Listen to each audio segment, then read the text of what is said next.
forget to subscribe my channel Hang Duk Mana. Sas. Assalamualaikum, selamat datang lagi ke channel Hang Duk Mana. Mari kita dengar respon Datuk Kamal Amir terhadap Tuan Ibrahim Tuan Man. Apa dia cakap? 16 kali pilihan raya pelanggan macam tu juga. Saya baca detail sikit.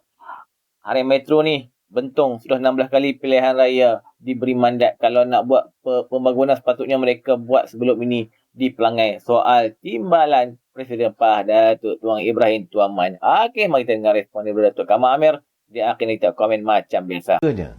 Bermulanya tiupan pisel, akan adanya fiesta maki hamun, hamburan kata-kata dusta penuh kebencian akan ditularkan oleh pemain-pemain politik. Saya harap mereka kali ini janganlah, hentikanlah saudara. Tak payah lagi diracuni pemikiran rakyat dengan cerita-cerita yang tak sepatutnya dilontarkan. Semalam saya belum lagi pengumuman calon-calon, sudah pun kita dengar hamburan kata-kata bagaimana seolah kerajaan negara hari ini seolah menuju liberalisme. Itu apabila saya mendengar kenyataan daripada Panglima Perang Parti Perikatan Nasional Yang Berhormat Datuk Seri Sanusi Muhammad. Saya geling kepala. Saya kata belum lagi ditiup ruling ataupun belum lagi ditiup whistle permulaan. Dah berkempen, lain tak ada tuduhan lah. Yang kononnya orang ni tafsir Al-Quran dan sebagainya. Bagi saya lah, carilah isu lain. Saya lebih suka kalau isu rakyat diutamakan saudara. Kemudian kita dengar pula saudara, bagaimana mantan Menteri Luar Saifuddin Abdullah, dia juga menyatakan pelbagai perkara yang seolah-olah minta supaya ahli UMNO menyokong Perikatan Nasional. Dia tak payah nak gamit. Warga UMNO tidak akan khianat. Warga UMNO yang setia, mereka tidak akan mudah terjebak dengan apa saja omelan politik anda. Cuma saya agak terkejut apabila timbalan Presiden PAS Tuan Ibrahim Tuan Man, bila dia melontarkan kenyataan, dia kata 16 penggal dah kawasan Pelangai itu, dan 16 kali pilihan raya. Jadi selama itulah Barisan Nasional mentadbir Pelangai, tapi katanya tanpa ada sebarang perubahan kemajuan desa. Saya kata apalah Tuan Ibrahim ni. Dia berucap tu di hadapan warga di kawasan perkampungan desa Pelangai. Apakah beliau lupa dulu peneroka-peneroka? Sebab kawasan itu kawasan peneroka. Dulu mereka datang dengan rumah yang pisang sesikat. Rumah yang tak ada bilik, yang tak ada dapur, pisang sesikat. Takkan kita lupa bagaimana rupa bentuk rumah yang disediakan untuk para peneroka Felda. Hari ini rumah mereka sudah berubah. Cantik, besar. Apakah tidak ada perubahan? Hari ini kawasan itu kawasan tanah merah. Sekarang jalan. Dulu tak ada api, tak ada air. Sekarang ni semua bekalan prasarana ada. Jadi bila dia menafikan, dia kata 16 penggal pilihan raya, tak ada perubahan dilakukan.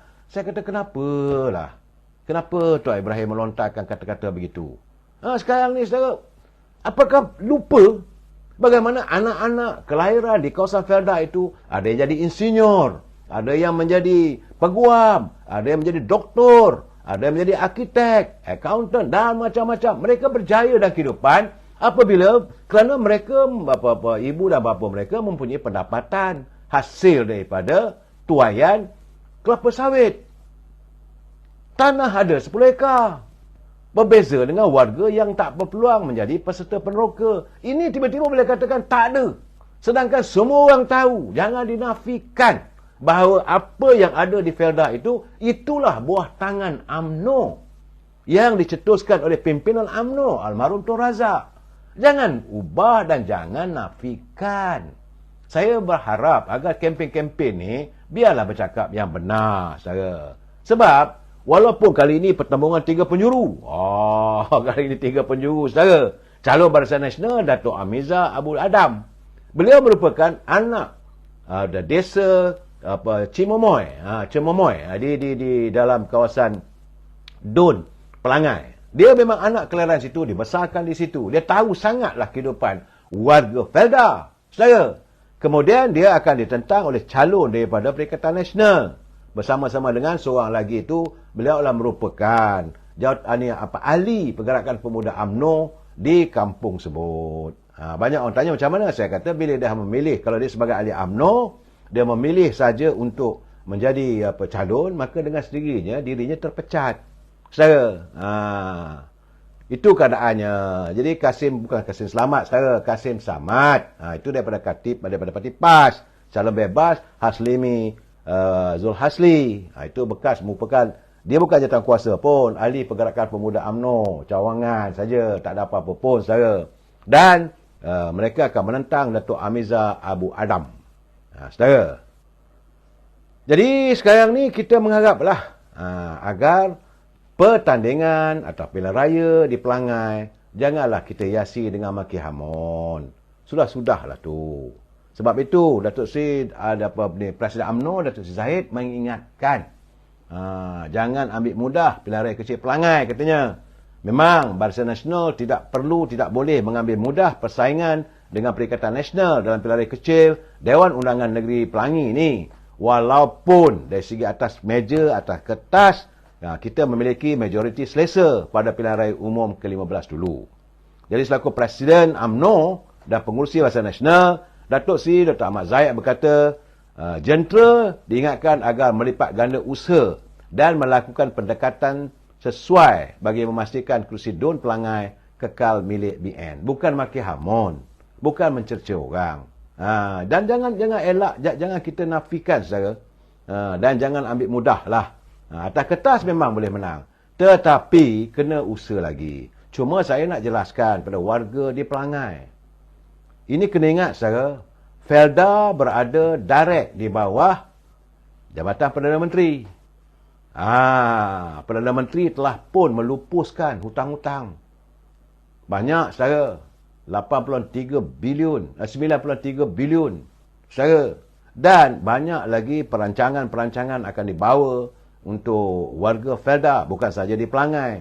Di keseluruhan kawasan Felda. Sewajarnya orang kata, orang memberi, kita merasa. Orang berbudi, kita berbahasa, saudara. Jangan kita lupakan. Bagi saya lah, jangan kecilkan hati. Anda tak suka macam mana pun pada sesiapa pun, jangan lupa jasa yang dilakukan oleh UMNO, Barisan Nasional dan kerajaan. Saya haraplah agar warga-warga Felda memikirkan. Bukan hanya warga Felda tak ramai, saya. Macam di Kampung Cemomoy, saya dipahamkan 500 mereka. Tetapi pengundi ada 3,000. Pengundi itu merupakan warisan. Sebab itu saya harap, ya, saudara, janganlah kita melontarkan kenyataan yang bukan-bukan. Jangan menafikan. Felda, 3 kawasan di situ. Saya ingat saya akan berada di sana. InsyaAllah saya akan beri laporan dari masa ke semasa. Tapi yang jelas, warga Felda hari ini lebih beruntung. Sebelum mereka menjadi peneroka. Dulu sebelum itu, sebelum mereka menyertai Felda, mereka di kampung. Orang kampung saya pun ramai, saudara. Bukan di situ. Banyak-banyak kawasan Felda. Yang dulu di kampung jadi nelayan, jadi penulis getah, yang penganggur, tak ada kerja, dapat masuk Felda. Sekarang ada tanah 10 ekar seorang, dan ada pendapatan yang ribuan ringgit. Terima kasihlah. Jangan pula kita nafikan. Bagi saya, saudara nak sokong siapa terpulang. Tetapi jangan mengeluarkan kenyataan UMNO Barisan Nasional tidak melakukan apa-apa untuk rakyat. Ini saya rasa tak betul. Saudara. Saudara apa benda lah, saudara ni. Saya haraplah, saudara. Sekarang ni saudara Sapiah dia kata satu rumah ada 4 biji peti sejuk. Begitulah hebatnya. Bagaimana Tuan Ibrahim kata tidak ada membawa pembangunan. Saudara, sebelum saya banyak melalut lagi, saudara, banyak lagi perkara-perkara yang perlu saya ulaskan. InsyaAllah kita bincangkan lagi persoalan ini malam esok, saudara. Dan bila saya berada di sana nanti, saya akan memberi ulasan yang lebih tepat lagi. Tapi bersedialah, saudara. Fiesta Maki Hamun sedang pun mula ditiupkan. Saya harap pada pimpinan daripada Perikatan Nasional, yang calon bebas lah, janganlah kita menghamburkan. Sebab pihak polis telah pun mengeluarkan kenyataan. Ini saya kena bagi tahu. Polis mengingatkan semua pihak supaya tidak menyentuh perkara yang boleh mengganggu gugat ketentaman awam, termasuk 3R, iaitu agama, kaum dan isteri raja. Menurut Ketua Polis Pahang, Datuk Seri Yahya Osman, pihak yang bertanding dalam PRK kali ini perlu mohon permit, katanya. Kita berharap semua calon bertanding dan penyokong parti terus mematuhi peraturan. Saudara. Dan pihak polis sudah pun menyiapkan anggota-anggotanya di semua kawasan-kawasan di mana kempen akan diadakan. Nak kempen boleh, kena minta permit polis. Jangan pula anda tak minta. Nanti tak dapat permit, nanti kata pula polis tak bagi permit. Minta. Saudara Lancer dia kata, pesta memfitnah sedang berlaku. Itulah keadaannya. Bagaimanapun, saya nak ingatkan pada mereka, para pengempen, bahawa Suruhanjaya Pencegah Rasuah telah pun menubuhkan 2 pasukan penguat kuasa untuk melihat sepanjang kempen diadakan. Berhati-hati. Jangan pula nanti anda salahkan kerajaan kalau anda melanggar garisan merah. Kita jumpa. Okey, tuan-tuan komen saya baca detail lah sikit lagi ni. Dekat Arameto ni. Beliau berkata, Tuan Ibrahim kata apa, pelanggan yang ditadbir Barisan Nasional BN sejak dahulu lagi tidak menunjukkan sebarang pembangunan perwajarnya terutama dari segi kemudahan. Sehubungan itu, beliau berharap calon Perikatan Nasional diberikan kepercayaan oleh pengundi DUN berkenaan sekaligus dapat mengangkat suara warga pelanggan yang kecewa dengan kewibawaan parti yang mentadbir kerajaan negeri Pahang. Kita perhatikan juga kalau pembangkang menang apa dia boleh buat.